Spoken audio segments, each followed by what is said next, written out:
In this video, I'm going to review how you determine the range of a graph.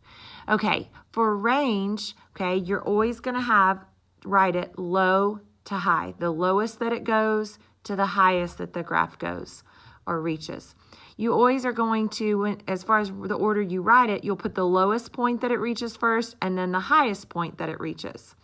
Okay, same thing as before with domain. If it's an open circle or arrow, you're going to use parentheses. Okay, if it's a closed circle, you'll use brackets. Okay, so looking at this one, we want to look at how low does this graph go. Well, if you look, here's the lowest point of what's graphed. And so we go over here and we see how low is that. You're comparing domain, you're comparing to your y-axis. You're comparing the graph to the y-axis. So the lowest that it goes, if we look, is at -2. All right.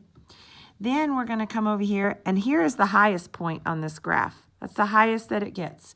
So let's go over here to our y-axis and see how high that is. 1, 2, 3, 4. So the lowest it reaches is -2. The highest it reaches is 4.